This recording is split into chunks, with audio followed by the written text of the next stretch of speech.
I'm Andy Erwin, and this is The Storytellers.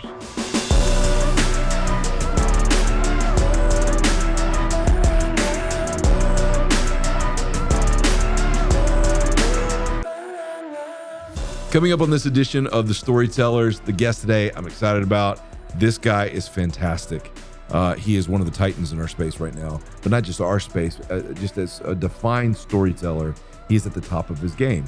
And he has a show that when it started, nobody knew exactly what it was going to become, and has become a cultural phenomenon that's literally worldwide.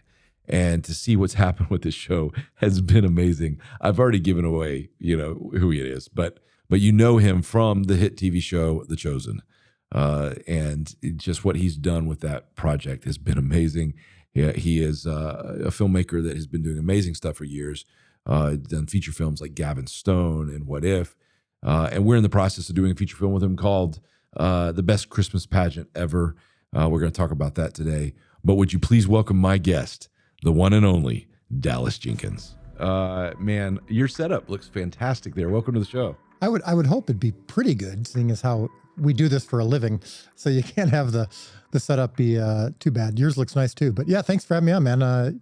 I've known you for a little while, and I think this will just be like our normal conversation. Yeah. I mean, there's something therapeutic between filmmakers that, the mantle is pretty heavy when you're kind of stewarding any kind of project. And once you're with somebody that's done that at a high level, it's just like there's an ego check thing that happens where it's like, hey, you're great at what you do. Hey, how did you do that thing? And it just becomes very practical. When I've been around you, what for us, we started a similar kind of time. And I remember it was about 3 or 4 years ago, and you were first kind of debuting this idea of The Chosen. It was at NRB, and I saw a booth set up, and you were there. And we had just finished our presentation. We came out, and I saw the setup, and I remember thinking, I was like, man, I like Dallas. I like his style, but man, that's ambitious to kind of step in and do, the Bible, and I don't know if that's going to work. And then all of a sudden, 3 or 4 years later, like I was the one that was completely mistaken. Like, have you been surprised how quickly this thing just caught on and how it just, what it became? I mean, did you have that in your head, or was it just like, I'm going to try this and see if it works? It's so funny you bring up NRB because I will never forget that moment. It was a watershed moment for me, and is a great example of how The Chosen has worked. So you guys are there. We're completely unknown. We filmed 4 episodes. Yep. We were we got a little attention for the fact that we had broken a crowdfunding record, but no one had seen the episodes yet. And so we're at this convention. The NRB is the National Religious Broadcasters Convention. It tends to be once a year where most people in Christian media gather. Mm-hmm. And you guys were launching a big announcement about big future projects are coming off of the huge success of I Can Only Imagine. And it's that was the catalyst for this big thing. And 2 things were funny about it. One, well, multiple things were funny, but the things that stood out were your brother John gets up and he's like, so many cool things are happening in faith media right now. The Kendrick brothers are sitting there. He goes, they just had a success, and he's like, and then Devon Franklin's here, and he's mentioning all these people, and I'm thinking, is he going to mention? That we just broke a crowdfunding record? Doesn't even mention us. That's so my brother. And I'm like, that's so my brother. That's lovely. And now John and I are good friends, right. and we laugh about NRB all the time. But then I'm sitting there, and he also gets up and he goes, all right, we've got this big, huge thing that we're going to do. And he's teasing at the whole event, and then finally launches. We're going to do the Bible, an expanded universe, and take the apostles and show their lives. And he's going. He goes, think for example, Simon Peter had a wife. We never talk about that. And I'm like, I know he had a wife. Her name is Eden. I put her in my show, and I'm like, I'm sitting there just depressed. Because one of the things you guys do well, and I know this is probably more John than you, but I mean, bombastic. And John loves the hype. He's a good hype. Oh yeah, loves the hype. He's the Steve Jobs type. And so the room is packed, and Forking and Country is going to be playing Drummer Boy and blowing the roof off the place. And Greg Laurie's there, and you guys are all getting up, and Lionsgate's presenting. and you've got all these images for the Bible project. Mm-hmm. And I'm like, well, crap. And I'm honestly thinking, well, we're sunk now. Like our little show is going to get swallowed up. And the next day I'm doing our presentation in the same room, and there's 100 people out of several thousand seats. I have no big lights, no music, no nothing. It's just me and a microphone telling our story. And so John and I have talked about this, how 2 years later, back at NRB, we had this massive event. Yep. And John was in the audience laughing about it, going, well, look at how things have. Look who was the idiot here. Like it was funny because you never know, because all of us, you have a breakout moment, and it's so easy to get drunk on a breakout moment, like where you have like something you've done and this job is so hard, and finally you have something that works, and there's a moment. And it's easy to kind of get drunk on that moment and think like, well, I'm going to be king of the hill forever. And you never know that the person that is just right to your right or left, their moment's coming and it's going to lap you several times at the track. And so you have to have an element of humility. Well, yeah, to but here's what's funny about it. And I mean this genuinely. So, if you're listening right now and you're thinking, oh, this is the story of the NRB story, is that the Erwins had this announcement and then Dallas didn't, and then they switched places. We didn't switch places. You guys have had some amazing projects since then.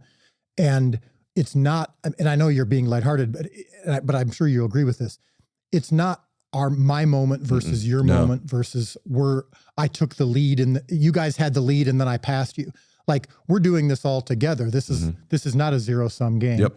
And I just happen to be able to be the one to execute and carry out that vision of the apostles' story, telling the backstories of the apostles. And John has said this. He's like, what I thought was my dream turned out to be for someone else. Yeah. And vice versa. Here's the funny thing, Andy. You guys have done multiple big movies based on true stories. And that was one of your kind of trends. Was like, we're going to tell true stories. And I'm telling you, it was like 7 or 8 years ago, I don't remember, maybe 10 years ago, where I said, I think I want my company's thing to be, we tell true stories. And, and I want to be, big movies that are based on true stories. Like, the thing that you guys have been doing is word for word what I was setting out to do and hoping to do with my company and be in movie theaters and whatnot. And everything that you guys did, I was like, man, that was exactly what I wanted to do. And now I'm doing what I can't speak for you, but I know John has said. John had a vision for years. Alex Kendrick called me after The Chosen had launched, and he had loved it. And he said, for 10 years, I have wanted to tell stories of Jesus in the exact way that you're doing it. And every time I started to do it, God shifted me somewhere else. Wow. And he goes, and now I'm realizing that vision and that dream wasn't for me, it was for you. Yeah. And I'm going, Alex, you've been doing things that, like, you've been the pioneer, you've been the goat for. Yes. Yeah, exactly. So my point is, it just, I really believe that you and I and others in this business, and this is true for anyone listening in any field, really have to hold our quote unquote dreams loosely and not use the word "my" in front of them. We have to continually say, I have an idea, something I'd love to do, but wherever God wants me to go is where I ultimately want to be. And when I finally got there, when I finally failed in The Resurrection of Gavin Stone, my feature film, which came out similar, around the same time as I Can Only Imagine, and mine was a complete bomb. Yeah. And yours was a massive success. I surrendered. I was like, all right, I'm willing to not do anything else from now on. Maybe I'm not even meant for this business, but I just want to be in your will. And I think that's when God said, now you're ready for The Chosen. I mean, I think there's something super powerful about that I think a lot of times, it is out of that moment, that dark night of the soul kind of moment, where a filmmaker really finds their calling and their voice. And because I remember Gavin Stone, because that was, with Universal, it was this big film. And then you just, certain things you put out there, and life happens and it doesn't click the way you hoped. Woodlawn was that for us. But it was like, then out of that, there's this humbling that comes, and then all of a sudden God trusts you with something really, really special. With this one, with The Chosen, I laugh with you all the time that I'm a late adopter. So anytime like the masses are touting, you've got to see this, or got to see that, I go the opposite direction. I'm like, no, I'm not going to be, I'm not going to. And when The Chosen took off, I was like, man, I'm glad for Dallas. Man, good on him. Like, he's having his moment. But I don't want to jump on the bandwagon. Like, it's, he's great. That's his moment. I'm going to cheer from a distance.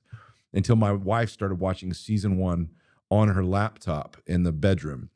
And I would walk by the laptop and, I would kind of linger a little bit longer each time I'd walk by her watching it. And it got to the end of the episode where Jesus calls Mary by name. And the brilliant, moment, like the discipline of the show that I love is you're a master at the slow burn up to a moment that completely catches you off guard. And then you just turn it from 0 to 100. And that moment with Mary was so palpable, and the music was so perfect, and the tone and the edit and the performance that like my jaw dropped to the ground. And I sat down beside my wife, watched the whole rest of that season, and then when she left the room, like after we finished that at the end of the week, I sat down by myself and watched it a second time all the way through. And since then, I've been a fanboy, like everything that you guys have done with that. Oh. But I think what you said is correct, that as filmmakers, there is a part of the job that I'm jealous of great work, because I see great work, man, like, man, I wish I could have done that.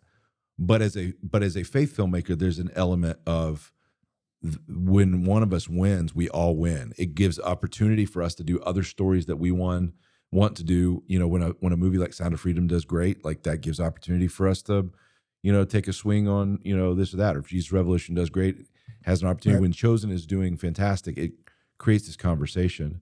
And I think there is this element that we're kind of a part of a brotherhood that have all been figuring this thing out as we go. So for you, like being a part of this kind of idea of faith in film, what's your perspective on what you've seen over the time you've been in kind of this space? Yeah, let me clarify real quick, because I said right when you called me the master of the slow burn. I wasn't saying right to master. I ended up going like, wow, that sounded arrogant. I'm just saying the slow burn is kind of the thing that I focus on. I will anoint that is the master of the slow burn. You're great. Well, thank you. But I was just saying, when you said slow burn, I'm like, oh, that is true. That is something that I'm really passionate about. What? You're right.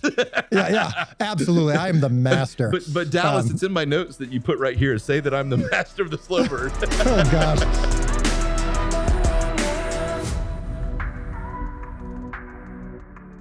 Let me ask you an honest question, and then I'll be honest in my perspective as well. Yeah. Have you been able to feel in your entire career happy for other filmmakers in the faith space when they succeed? Because I sometimes am really happy, and other times now in the last 7-8 years after I gave up all my narcissism and materialism, I've been genuinely happy. But I wasn't always.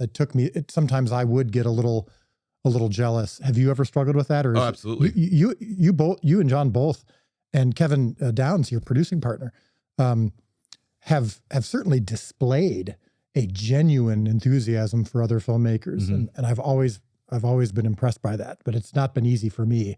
It's been, it's both and.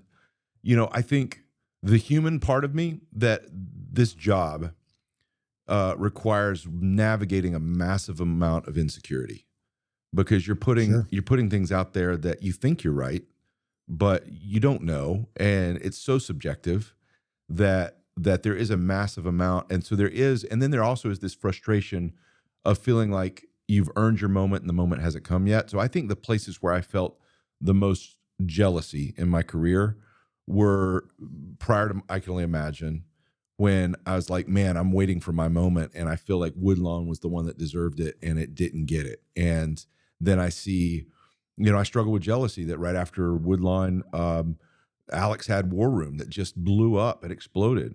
But there's a humbling that comes in that kind of carving out the narcissism. I still battle it. I think there's always an element like, because it never really happens where you're winning at the same time usually.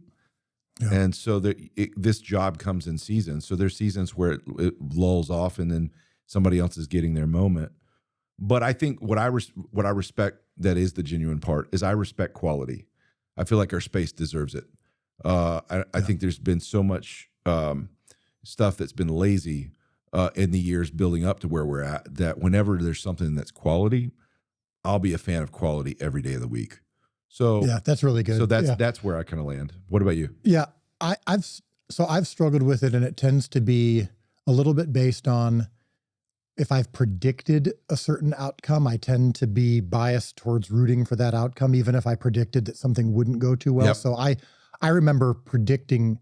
I remember when Woodlawn came out, I didn't think, like I had a sense of I was like, I don't think this is going to be as big as it seems like it's intending to be or hoping to be.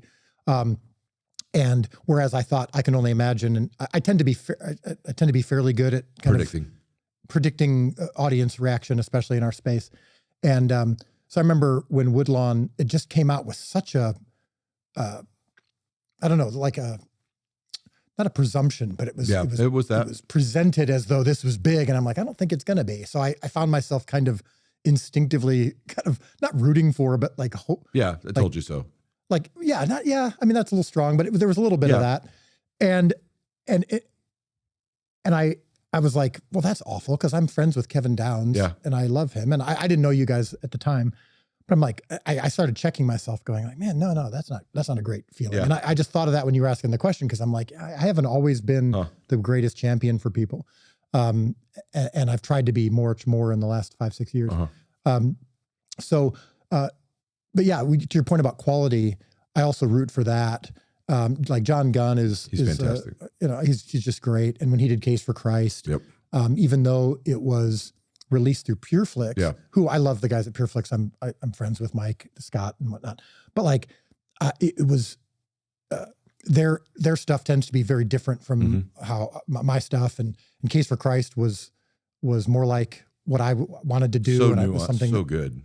Yeah. So I was like, I was rooting for it, but a little jealous at the same time. Man, I wish I could have done that. And I was a little jealous of John because he got a chance to kind of do a stylistic thing that isn't typically done in that space. And I'm like, man, I really.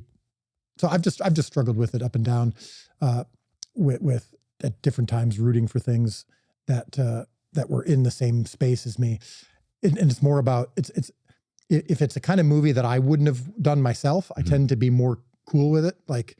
But if it's something I wanted to do, I'm like, man, I wish I would have been able to have a chance to do that. But what's funny is just recently, obviously, as you know, Ordinary Angels and The Chosen were both in the top 5 at the box office at the same time. And on one hand, you could say maybe they cannibalized each other a little bit. I don't know. I tend to doubt it, but at the same time, Kevin Downs and I were talking, because we go back, and this is actually the start of the answer to your question that you asked. I love it, minutes ago, which is looking how I've observed this space over the years. Kevin Downs and I were doing this before you and John were even, like, you guys were probably filming for ESPN back when we first started. In fact, Kevin was even a little earlier than I was, and this was back when the notion of a faith movie being in theaters. Like as a normal release. Was unheard of. Like the Omega Code from TBN was a huge thing because it did $12 million in the box office. With Casper Van Dien starring in it. Yeah. Oh yeah. And Michael York, and you're just going, I mean, it felt like a huge moment in the space. And so to think that just recently Ordinary Angels and The Chosen were in the top 5 in the box office at the same time, and were released not just in a handful of theaters, and weren't relying solely on churches to go do group screenings, was a huge moment. A kind of like, let's step back for a second and appreciate this. Yeah, this is unheard of not too long ago, and it wasn't competition. Like John Gunn, who directed Ordinary Angels, is a great filmmaker. He and I are friends. You and I are friends. Kevin and I are friends. We're rooting for each other genuinely. My kids last night saw Ordinary Angels, and my kids, who tend to be quite cynical and tend to be more biased. They've grown up around it. Yeah. Yeah. Well, and they also, we're a TV and film family. Right. So they were raised on great projects. And so they're going to tend to be a little bit more discerning. Yeah, and cynical towards faith films, because they're like, oh, they suck, and they're not going to be conditioned towards liking it just because it's faith stuff. And my son, who's very cynical, my 17-year-old comes home and he goes, I really loved that movie. I mean, it was really good. That's and cool. I came in expecting it to be XYZ. And I'm like, this is such a great moment. Yeah. Like my teenage kids That's cool. are going to the movies to see a movie like Ordinary Angels. And it doesn't feel like we're not treating it like homework. Mm-hmm. We're past the days of, hey, you really need to buy this ticket because you really need to support Christian movies because if you don't, Hollywood won't, yada, yada, yada. We're now like, they want to go see this because they've heard it's really good. And they're not doing it because it's their dad's friend. Yeah. So it's just really, really a cool moment. And to see the progress over the last 25 years and to feel, to see some of the trailblazers. Yeah. It's funny to think that, I'll say this real quick because I'm rambling, but to think that like Kevin and I were among the people doing it early on and who weren't getting traction in theaters, who weren't kind of making progress. And then the Kendrick brothers come in and put out like a church movie that they filmed in their backyard for no money. And that just blows up through Sony. And now they're like the Godfathers. Yep. And Kevin and I are like, we were the originals before you were. Yeah. But then they blazed a trail that allowed us to kind of be lifted up. Like we flew in on their wings seemingly. And it's just cool. And one of these days we need to have like a family reunion. Yeah. Where we're all in the same room at the same time and just going, man, can you believe what's happened over the last 20 years? And it feels like we took turns, even though it's not a competition. And even though it's not a race, we did take turns kind of helping tilling soil for others. Yep.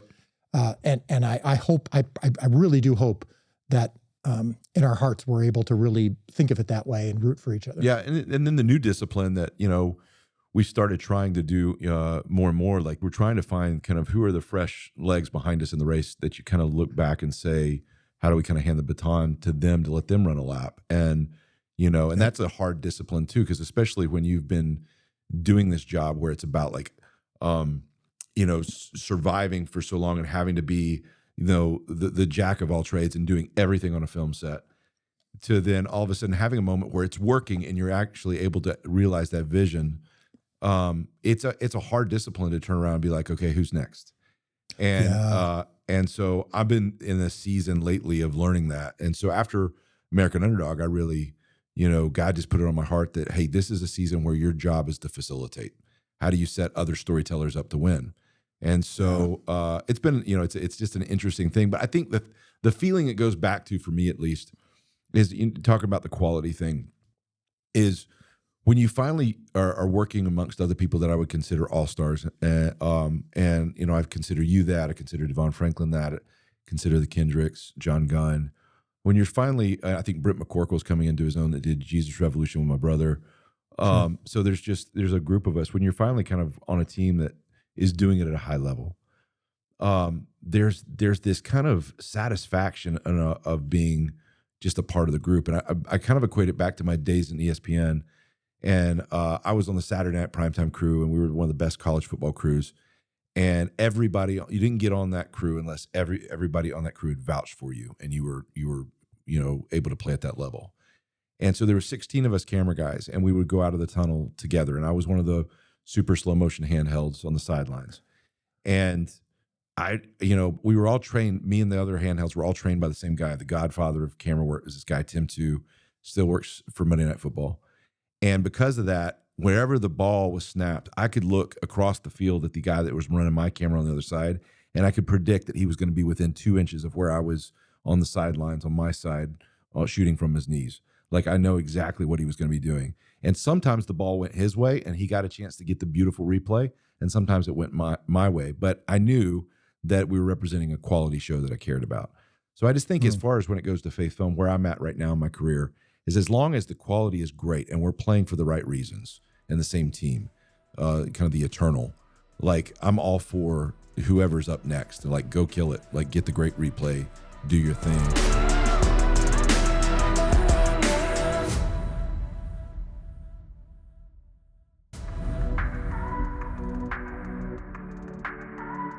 In the faith world, that we're so far behind the nurturing process, meaning like when I was growing up,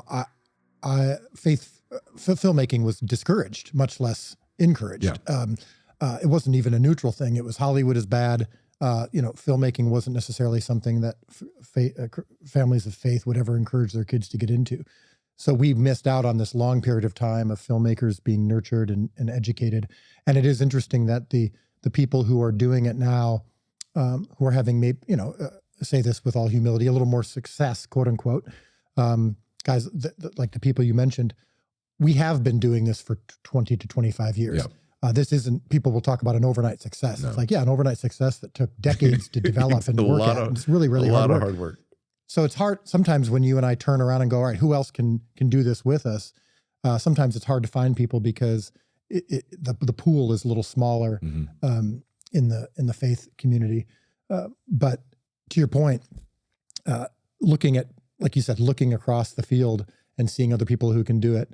When I came to the set of American Underdog, the thing that stood out to me was I put on the headphones and I was watching the monitor and I was watching you direct. So you and John at the time were working together, and he had one, like he was out on the football field, literally. Yep.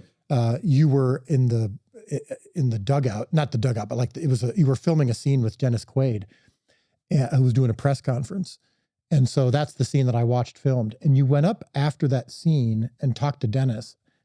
And I remember noticing the way you talked to him and the direction you gave and the question you asked. I'm like, that is exactly how I do it. Yeah. Like, wow. And it wasn't one of those, he's a potential guy who I could nurture, obviously, because you had already made multiple films that were successful. It wasn't that. It was more of a, like what you described on the field. It was like, wow, there are others who are similar to me.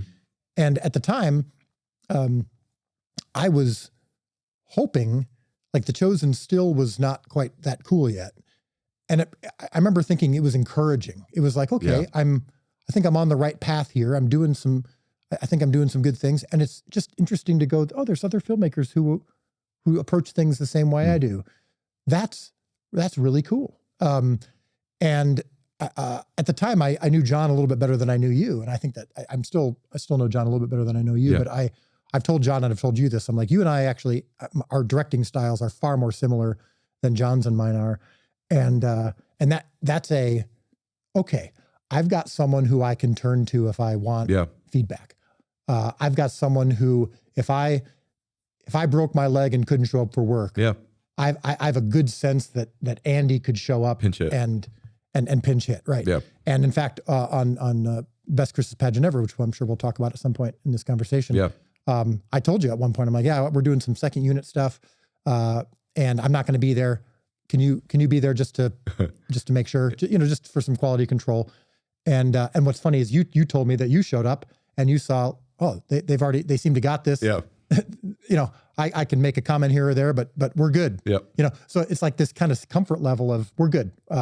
We got each other's backs, but we don't have to work too hard to fill in those gaps because there are other people doing it like we are. Well, there's kind of an admiration for it. And I think, speaking of Best Christmas Pageant Ever, you directed it with Kevin and myself and my brother producing it. And, it's one that I got a chance to, I had seen the textures and nuance to the performances you got at The Chosen. And even if I don't see your directing style, I can watch the actor and I can understand your directing style. Sure. To get your performers to a place where they're, emotionally engaged, but just very nuanced and still. And that's the sign of like an actor that feels safe in their environment. And so that's a tribute to, so I already knew your directing style just based on the performances. You don't get that by accident. But being on the set of Best Christmas Pageant, I want to talk a little bit about your kind of passion for that project. But being on the set, I got to go up and I was like, I wanted to make sure that this is Dallas's set. I'm not here to compete. I'm here to enhance. I'm here to help. And I just watched from the back a little bit for a while, but I watched you and a lot of the things you did, like with your actors, like especially with younger actors, because you have some kids in this film and brilliant kid cast. But after each take, you would go up and you place yourself between the camera and them, so you kind of created this little safe bubble for them. And I would see you lean in and kind of create this dialogue of how, hey, maybe what do you think about this? And maybe, it is this beautiful techniques where I'm like, it's the same thing as looking across the field. I'm like, he's within 2 inches of where I would be. And then every once in a while you do something that I wouldn't have done. And I'd be like, huh, I'm stealing that one. Yeah. So it was kind of a really cool thing for me on that film. And so I want to talk a little bit about it. So Best Christmas Pageant, it's definitely a beloved book that's been around for many decades. And you had a very specific take on it, but like, what was it that attracted you to that film, that story? Why did you want to tell it? It was it was over 15 years ago. I'd say probably, 17, 18 years ago, where my wife was at a Pottery Barn buying something and saw Best Christmas Pageant Ever book on the counter. It was like one of those impulse purchase things that they're doing. And I don't know why they would have had it in Pottery Barn, but it's just a little promotion they were doing, I guess. And she's like, oh, I remember this book as a kid. And there was a TV movie in the 80s with Loretta Swit from MASH. And it was a TV movie that was less than an hour long. It's kind of weird. It was literally like almost like a word for word, adaptation of the book. And the book is not long. It takes about an hour and a half, 2 hours maybe to read. She brings it home and says, let's read this to the kids. It's December, it's Christmas time. Let's read this book to the kids. And I had read it as a kid, but didn't remember much about it. Yep. And I remembered I'd seen the TV movie once and remembered a little bit about it. And I'm reading this book and it's so funny, so witty, so charming. And then, oh my goodness, turns on. You talk about gut punch moments, and the slow burn. I'm again, as the master of the slow burn. That's on your wall now. It's like it's on a digital sign, like scrolling behind you now. It's great. Yes, but I'm reading this book and it's funny and charming, and there's little Easter eggs dropped in to where you can potentially see there's some heart that's in this story. And then at the end of it, I'm telling you, Andy, I couldn't read. I was crying so hard. And it's hard for me even to talk about to this day without getting a little misty, because I'm reading it and there's this very quickly the story, the elevator pitch, which if you haven't heard that term, I know Andy has, but if you're listening and haven't heard that term, it's how would you pitch this movie if you had a quick 3 moment floors with to a get through, studio executive on an elevator? By the 10th floor, I got to be done. It's about these kids on the wrong side of the tracks who are considered the worst kids in the history of the world. Yep, the Herdmans. Because they curse and they take the Lord's name in vain and they even smoke cigars, even the girls. And they take over this church Christmas pageant. They're there because they think they're going to get snacks at the church. And they end up taking over the pageant, and it's chaos and it's awful and everyone thinks it's going to be the worst thing ever. But because they're poverty stricken and outside the church and they've never heard the story before, they bring this unique perspective. And so that, and not to, spoil anything, but the movie's called The Best Christmas Pageant Ever. Yes. But because of their unique perspective from the eyes of the poverty stricken and from the outcast, they are closer to the heart of the actual story than our normal church tradition is. And when they're performing this pageant at the end, I can't read it. I'm crying. So Amanda goes, let me read it. So, cause I can't. She reads it. She gets a couple more paragraphs. Now she's weeping. Wow. Hands it back to me. And now the joke is we read it every year to our kids. Every time we cry, every time the kids make fun of us. And now it's my son, my 22-year-old son, who eventually gets the book and finishes off the last few pages because Amanda and I can never get through it. So as I'm sure you can identify with, when something makes you feel that strongly, and you think there's a chance you could be the one to tell that story and potentially give people that same experience you had, you have to do it. And that became my story. And I would tell people, if I could only make one movie the rest of my life, it would be The Best Christmas Pageant Ever. So I pursued the rights. I'm looking online, who has the rights to this thing? And long story short, I tracked down these guys who don't have a whole lot of, if you look them up on IMDb, they don't have a lot of credits. Right. But one of the guys that was partnered with them is Jerry Molen, who has a lot of credits. He was Steven Spielberg's line producer for decades. He did Schindler's List. Legend. He did Saving Private Ryan. So we have a mutual friend. So I finally get in a lobby at a hotel with this guy. And I'm saying, listen, I was born to make this movie. I'm an adoptive parent. I have, a lot of my volunteer work has been with children who are disadvantaged. I'm good with kids. I the humor, the kind of dramedy of this is my thing. This is my wheelhouse. I have to make this movie. And he's like, wow, that's really cool. I hear you. I love your passion, but it's with another studio right now and they already have a director and it's already being developed, you know?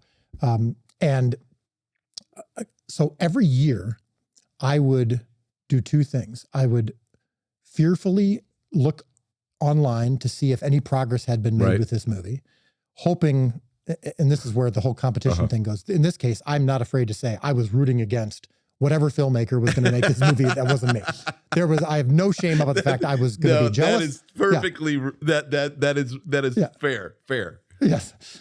And so I'd hope against hope that it wouldn't happen. Yeah. And then I would check in with the rights holders and go, okay, I'm not seeing any progress. What's the deal?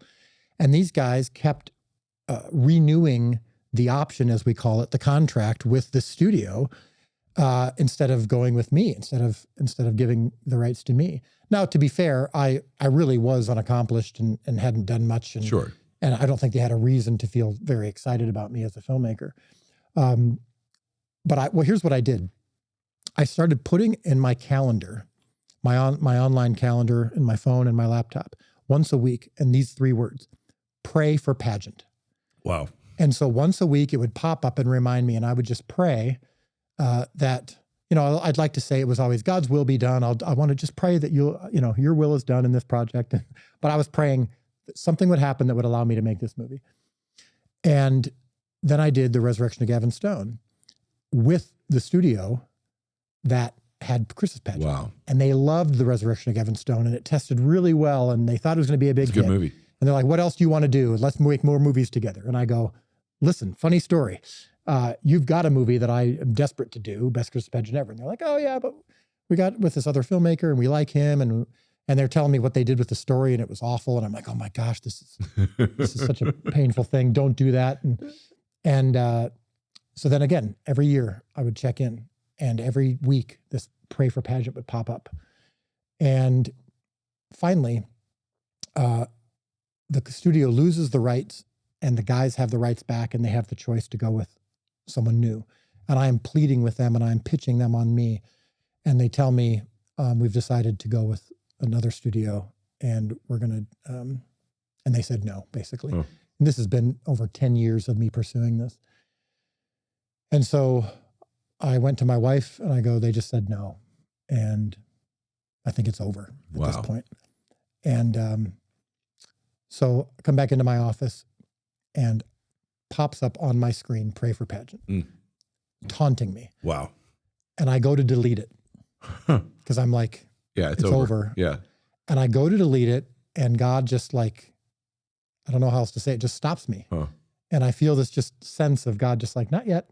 Don't do that. Man. You know, I even get, I get misty thinking about it in this moment just because I'm like, I was so close. I can remember, I know where I was sitting. Man. I know where my hand was. I'm literally kind of reenacting it right now as I'm talking to you. So good. Like reaching for the mouse where I was reaching up to, sliding the cursor up to hit delete. And I just felt God just saying, no, don't do that. Wow.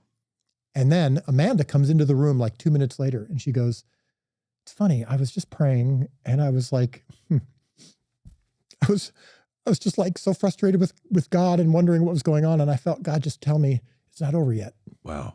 This isn't over. And I'm like, oh my gosh, that's what I just felt when I was going to delete this, you know? And so we're both kind of crying and going, man, I hope this isn't our own brains torturing us. And, you know, and so I just was like, okay, I'm going to keep praying for this project. And then a couple of years go by and I check in again. I text the rights holder and I go, hey man, his name is Darren. And I go, so I just checking in again, wondering what's going on with Pageant. Wow. And he goes, oh, it's funny you just checked in. He goes, about a week ago, the studio forgot to renew the rights and we have the rights back. Wow. And he goes, here's the funny thing. He goes, my mom, who has since passed away, which is of course sad, but I can't wait to see her again someday and thank her for what I'm about to tell you, which is she said, because my mom reached out to me. She goes, have you seen this show called The Chosen? Wow. And I said to her, oh, that's funny. The filmmaker of that is a guy who's been pursuing me for 15 years to try to do Christmas Pageant. She goes, you better do this with him. This show is amazing. You better make this movie with him. And Darren's like, okay, let me look. And he watched The Chosen and he loved it. And he's like, let's talk. And a couple months go by and we're talking back and forth. And eventually they tell me, all right, we're going to go with you. And we're going to give you the rights to this project. I got to film the project I'd been chasing for so long. It would not have been what it is now if I had done it 5 years ago, if I'd done it 10 years ago. Everything about the timing of it, everything about how it happened and how it forced me to be reliant on God and forced me to wait, forced me to camp out at the edge of the Red Sea where God had told me to camp out, just like he told the Israelites. And then eventually you get to this point where you're like, the Egyptians are coming. There's nowhere to go. I've got nothing. There's nothing I can do. I have no power in this moment to do what I want to do. And you told me, God, to keep praying for this project. You told me not to give up on it. And here I am sitting here and I can't do anything. And he's like, all right, when the Red Sea parts, you'll know it's me.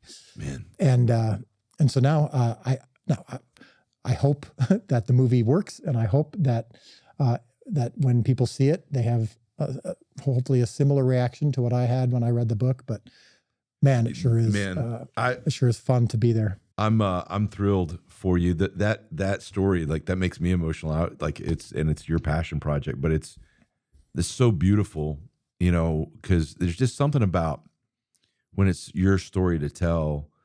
God just won't let you give up on it. And it's like, there's other stories. It's like, oh, okay. It didn't work out.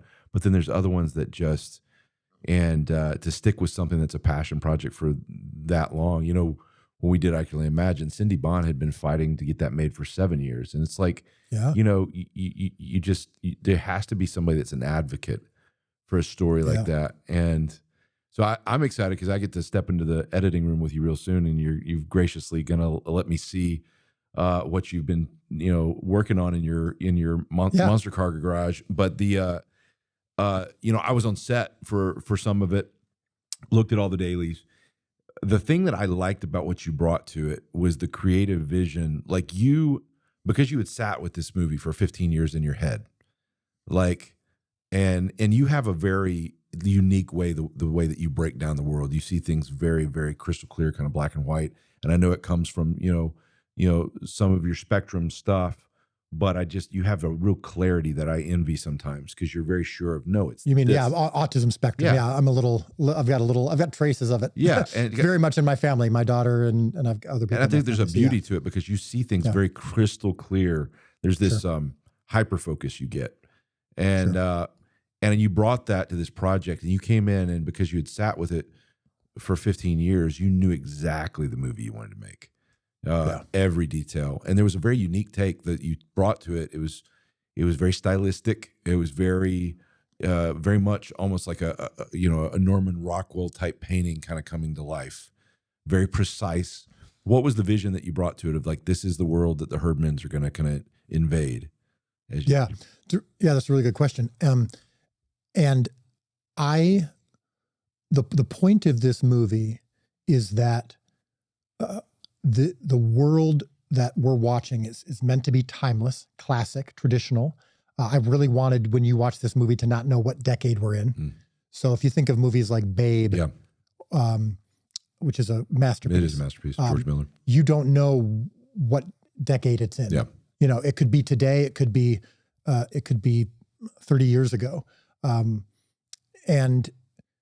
I think Paddington is and 1 and 2 have a similar kind of classic feel to them, right? Very much. And so I wanted you to have that feeling when you watch it of this is nostalgic, it's classic, it's traditional. This is the world that these characters are inhabiting.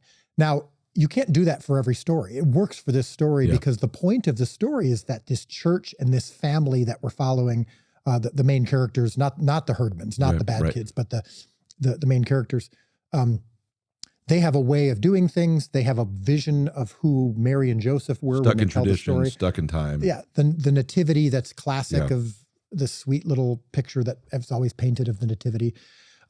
The way that church is supposed to go, the way that school is supposed to go, the way that life is supposed to go. Main Street, USA, this is it. And the Herdmans come in and they turn it completely upside down. Now, as a storyteller, how do you how do you tell that beyond just the fact that that's what's in the script? That's what happens. Yeah. So we know that's what happens is the herdman's upset the apple cart. But how do you present the apple cart in a way, visually, audio-wise, musically, tonally, performance-wise? How do you exhibit that so that when the apple cart is upset, it feels dramatic and there's stakes involved? Meaning, it's not just the herdman's walked into the room and were disruptive, and now the room is disrupted. Mm-hmm. Well, you have to make a room that is that when it's disrupted, it's very significant. Yes. It hasn't been disrupted for decades. Yes. And so this one family comes in like a wrecking ball to something that's been pristine and the same for 50 years. Exactly. Yeah. So the apple cart that you're presenting, the apples all need to be placed perfectly so that when they're knocked over, you're like, oh my gosh, this just came to me, but this is a great example. Meet the Parents. Yep. Why is it such a great moment when Ben Stiller's character knocks over the urn of the dead grandmother? It's the most sacred thing in the whole house. And because they have taken the time to set up just how pristine and sacred this thing is, right? So you have to set up just how pristine and orderly and traditional this church in this world is. So in the framing, the visual of it, I was inspired by filmmakers like Wes Anderson or movies like Jojo Rabbit, or again, Paddington is another example, Babe, where the framing, and Norman Rockwell, of course, the framing is very pristine. Everything is ordered. Yep. Now, here's the problem with that. If you make it too ordered, too pristine, and I love Wes Anderson's style, but sometimes I don't feel an emotional connection to his films. In fact, most of the times I don't. Yeah. So how do you make sure it doesn't feel like a world you don't even really want to be in because it feels emotionally distant? It's a fine line. But yes, I chose to go and really make sure there's a difference between the herdman's world, which is gray and poor, and I'm exaggerating. Everything's a little bit off, exaggerated. Just 10% hyper reality, because this is a kid's. I mean, it's a movie for the whole family, and adults will like it too. But it's from a kid's perspective. The narrator is a kid. Yep. So, the narrator is a woman played by Lauren Graham, who's amazing. Brilliant. But she's telling the story from her childhood. Yeah, very much like Christmas Story. Yeah. Yeah. So exactly. So everything's a little bit exaggerated, a little bit through a child's perspective. So that's another part of the style that comes in, is it's not totally realistic. Yeah. Exactly. But it also needs to feel real. Yeah. I mean, I'm saying these things are all confusing. So my point is that in the style, in the music, in the framing, in the tone, in the acting, everything needs to be organically tied to the story that we're telling. And so when you get to the end, it needs to be as emotional and moving as how I've described the book. And the only way to do that is to make sure that the apple cart that you built is so pristine that when it gets knocked over, it's upsetting. But then when it gets put back together, it's in such a better and more beautiful way, and than how it was originally set It's up. beautiful. It kind of creates out of the shards of glass this gorgeous stained glass window. And I think perfect analogy. Yeah, I think that the cast that assembled for this one was fantastic. You got Judy Greer, you got the comedian Pete Holmes, who's hysterical in this. You've got Kirk Waller, who's kind of like, he's like your Michael Caine that's always, in every single one of your product. I just love, he's just like a textured set Kirk piece. plays Gaius on The Chosen and is a fan favorite there. He plays the pastor in I this got a movie, chance to direct him in Woodlawn. He's fantastic. And then you've got, like you said, Lauren Graham as the narrator, and then as the adult version of the kid. But then the kid cast was just fantastic.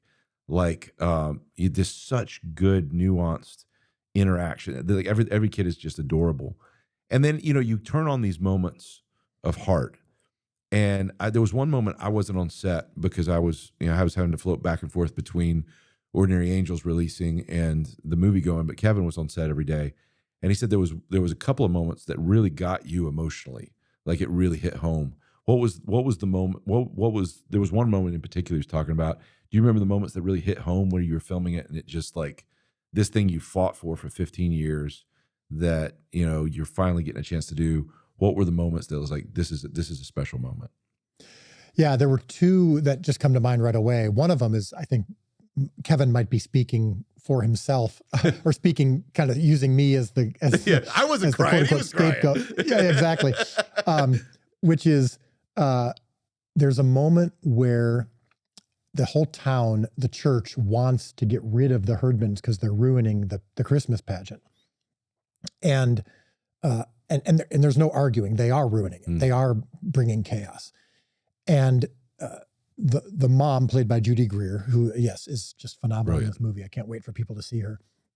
And this little girl named Molly, not Molly Wright, who is just transcendent as a performer. Old and soul as a kid. Yeah, exactly. Yeah.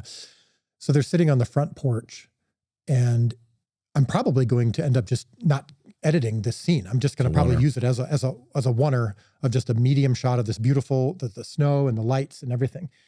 And the camera's just sitting there, and this little girl it's the dark night of the soul moment where everything has gone wrong. And the next day is the pageant, and they don't know if the Herdmans are even going to be there. They don't know. It's just been a disaster. And she's trying to encourage her mom, and she's just like, Mom, can't we just replace the Herdmans? I mean, is it too late? Can't we just have someone else do these roles?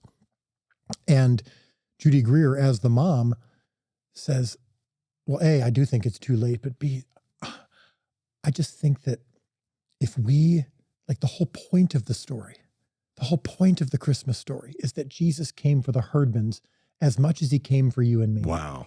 And if we kick them out of the pageant, if we don't use that contradicts the whole point of this story. And I remember Kevin was like in the tent, where the monitors are, and I'm near the camera and I'm watching closely. And he just comes bursting out after the take. And he's like, this movie just like doubled in its impact. He just Kevin gets he gets a little manic. He's like, he's like, I don't care how long this scene takes. Don't worry about the money. Don't worry about going over into OT. Get this right. Like he's like, that's a great Kevin Downs impression. yeah. He's like, whatever it takes, just do it. I don't care. And I'm starting to say, well, yeah, I think we're just going to do. No, just. He's like, not even letting me talk. Yeah. He's like, whatever it takes. Decision made. Money spent. Approved. Do what you need. This movie just went into the stratosphere. I can't wait for people to see that exact moment. Because again, what was moving him justifiably is he's like, this movie is going to be in theaters across the country, released by a major studio around the holiday season. And it's not just a church movie. It's not just a little thing. And I say this with respect towards the Omega Code, but this isn't an Omega Code situation where a Christian television network is just basically, getting all their audience to go see it. This is a major holiday release, and the gospel has just been given, but in such it's not not cheesy way. Yeah, exactly. It's not just a preacher gets up and says, here's the point of the gospel. Yep. It's organic to the story. And so that was for sure a moment of, I think for all of us, of like, what are we doing? A studio is financing this movie. That's cool. And we're delivering the gospel clearly, but yet it doesn't feel like we're like it's broadcast on the poster, right? So that was part of it. And then the other thing is when we were filming the pageant, the performance, and my wife was there because she had said, I have to be here for the moment that when we read it in the book, it was so important to us. We've been thinking about it for 15 years. Yeah. And for 15 years, I've been thinking, if I don't get this moment right, this whole thing is a waste, And the actress who plays Imogene Herdman, the worst kid in the world, right? Who's portraying Mary in the pageant. And as we're getting ready to film, this little girl knows the weight of the moment. She knows, because she knows how passionate I am about this story. And she's, of course, read the script and read the book, and this is it. And her mom is there, and her mom's not a typical stage mom, who's over everyone's shoulder. She's actually helpful to the process and really wonderful. And so we're all on the verge of tears even before we film it. And I just pull Beatrice aside and I go, listen, as you know, this has been almost 20 years coming. And I am so grateful that you're the one here to do this. What a gift. Because, and that's the thing, and that you're giving this project and giving me and giving the audience your heart and soul and your talents. And thank you, and so we're all just a mess, and before, during, and after the filming. And again, I don't want to spoil anything, but all I can tell you is that, the shot is the camera's kind of moving in on her, and she just nails it in a way that I can't believe an 11-year-old or 12-year-old, I don't know exactly how old she was at the time, can deliver. And you just go 20 years towards this moment. And the massive, again, there's still a long way to go. Satisfaction that must have been in that moment where it's just like, you stick the landing and it's like, oh my gosh, it's there. We got it. That's amazing. That's such a relief. And there's so much emotion that goes into that when you were like, we got it. But that was one of those moments where I was able to step back and just go, this has been a long time coming. And my gosh, I'm so blessed to have the opportunity to do this. Well, when I get those victories, like I give myself 5 minutes, like appreciate this for 5 minutes. Just give myself permission to be as excited as I want to be for 5 minutes. And then after the end of that, I flip the switch and like back to business. And that's really good. I'm going to give myself 2 minutes. Steal that. Two minutes, build up to 5. As we kind of wrap things up, there's so many other things that rabbit trails would go down. You obviously are from a family of storytellers with your dad, Jerry Jenkins, writing the Left Behind books, which I read once every 2 years. I hope that someday you and I are doing a podcast episode where we're getting to talk about making Left Behind together in some way. It needs to happen. Yeah. The desire is one day I would love to reimagine that with you and interpret it, because I think the books are fantastic. As we just wrap it up, like 2 last questions, just as we have a lot of young filmmakers that are starting to listen to this podcast. For those people that are getting into the game or they're on their journey, what advice would you give them that you wish had been given to you as a filmmaker getting your start, like as they kind of find their voice and find their stories to tell? What makes a great storyteller? Yeah. So my answer is somewhat unique in that it's not in a vacuum a filmmaking piece of advice, but it is absolutely wholeheartedly what I wish I would have had and known 20 years ago, which is, it's not your job to feed the 5,000. It's only to provide the loaves and fish. And that means that your job is to become the best baker of loaves and the best fisherman or fisherwoman that you can be. And that when you've come up with 5 loaves and 2 fish, and it is your job to do that. Yeah. This is not I'm going to wake up and just pray that God gives me the talents to do this. Yeah. You learn your craft. Jesus could have fed the 5,000 out of nothing. But he said, I need food. I need, find me something. And got the 5 loaves and 2 fish, and then he multiplied them. And he does demand that we be part of the process. But when you make those loaves and fish and you hand them to God and he deems them worthy of acceptance, the transaction is over. And if you can get to a place where you truly can leave the results and the multiplication or lack thereof to him, and you can truly let yourself go from a desire for success of any kind, other than being in God's will and other than being the best filmmaker that you can be, and other than being like what I do with The Chosen, of I want to, when at the end of 7 seasons, I will consider myself successful if I honored the character and intentions of Jesus in the Gospels. If I did right by God's calling, that will be where I can exhale and feel good, far more than the fact that we've been, that we're one of the most watched shows in the world. So that concept, I'm telling you, it becomes a superpower if you can really get there. Because whether you're early in your career, whether you are just trying to get stuff up onto YouTube and hope people like it, and whether you're at the sucky phase of your career where you're not a good filmmaker yet, or whether you are a much better filmmaker, but you can't seem to get the opportunity to do something on a scale that you want, I am telling you, be comfortable, be content in that. Well, I do have 5 loaves and 2 fish, and I'm going to present them. And I don't know where they're going to go. And if God chooses to multiply, if he really wants you on a stage that you're thinking you might want, I can tell you it's probably going to look different than you expect. And it might be bigger or smaller than you expect. But those doors will open. And if it doesn't, then either that's okay. You're just called to have 5 loaves and 2 fish. And that's all that is going to be used. And that's all God's going to use is those 5 loaves and 2 fish. That's okay too. But it also might mean, okay, maybe he's not wanting, maybe the scope or the setting or the results or the doing this as a career maybe isn't what God is wanting from me. But if you can be content there, if you can truly give that up, and it takes time, it takes replacing your narcissistic tendencies that I had with Scripture. It takes your desire for success and replacing it with Scripture. But over time, if you can get to that place, it is a superpower, and it will make you a better filmmaker. It will make you a better husband, father, wife, mother, sister.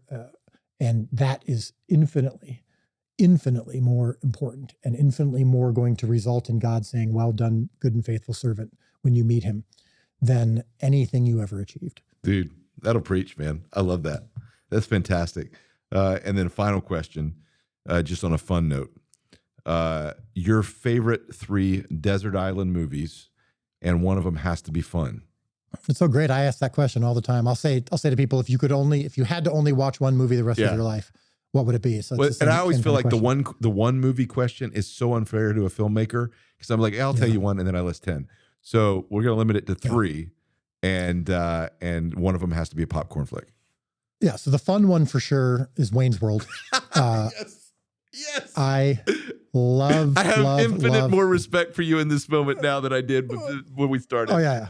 Wayne's World, masterpiece. Yes. Loved it. Saw it like 8 times in the theater. Have seen it 100 times since then. Now that would compete with Pee-wee's Big Adventure, because I'm also a huge Pee-wee fan, but Wayne's World for sure. Me too. But Wayne's World for sure. Jerry Maguire is a very influential movie for me. That also,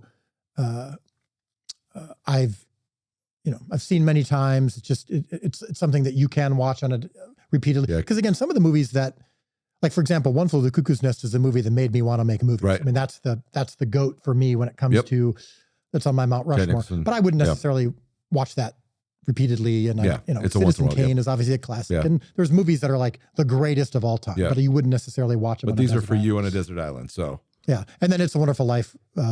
Full stop. Perfect. Is the greatest movie of all time. It's my favorite movie of all time. It's my most influential movie of all time. Man, Dallas, we have infinite respect for you. And I do say, without an ounce of jealousy, like I get to look across the field to somebody that's killing it. And I'm proud of what you're doing. I'm proud of The Chosen. I'm proud to see the impact that it's happened. Moments continue to catch me off guard, in the new season. Sitting at the premiere, the Matthew Peter storyline just killed me, man. So it just, and it was not lost on me, where I was sitting and who I was sitting with when I was watching it. So God's used it in my life. I'm proud of what you do, and we're proud to be able to be in business with you, making a film like Christmas Pageant. I think it's going to be a classic. Well, I hope so, but I'm thankful to you guys for helping get it across the finish line. And with Lionsgate, getting it set up and all that, you guys played a big role in that. And so I'll always be grateful for your role in helping get this movie made, helping a dream come true.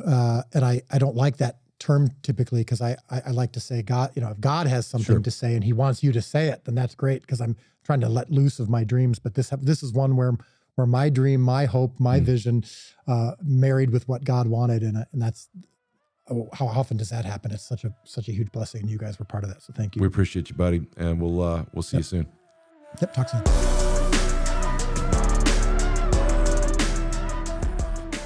So that's the show today. Thanks, Dallas, for being a part of that show. I love conversations with him. I just think there's a wealth of knowledge that he has to give. The thing that Dallas said that I really identified with is, for those of us that start in this industry and we struggle with jealousy, we struggle with narcissism, we struggle with, just all the insecurities that come with the job. There's something beautiful to do your job, to learn your craft, but just have those loaves and fishes and be able to give those to God and say, God, what do you want to do with this? And to kind of stop making your identity in having to be a big deal, and make your identity of providing resources that God can choose to use if he wants. And there's something beautiful that happens in that when you let, these stories go and you just really trust God to really direct what he has for your career. So I think for those of you that are listening or watching that are filmmakers or a part of the film industry, and you're waiting for that moment to break out and to kind of be recognized for the stories that you want to tell, lay it down, just have a heart that wants to be faithful and learn your craft and turn your stories over to God, and let's see what he does with them. And you see what God's done with a little show called The Chosen that has just exploded. Just literally those loaves and fishes. So stick with it, keep telling your stories, and see what God's going to do. So that's our show today. Thank you, Dallas, for being a part of it. We love doing this show for you guys, and we'll see you on the next edition of The Storytellers. The Storytellers is a Kingdom Story Company production. It is produced by Nick Carey, with production assistance from Ben and Justin Bailey, and creative assistance from Jaron Weatherly and Beach Approach. Our executive producers are Kevin Downs and Brandon Gregory. Social media for the show is run by the Troops and Allies team, and our music is Twisted Rooster by Tommy Prophet. Special thanks to our entire team at Kingdom Story Company. To make sure that you never miss out on any of our exciting guests, subscribe to The Storytellers for free on YouTube at Kingdom Story Company or wherever you listen to podcasts.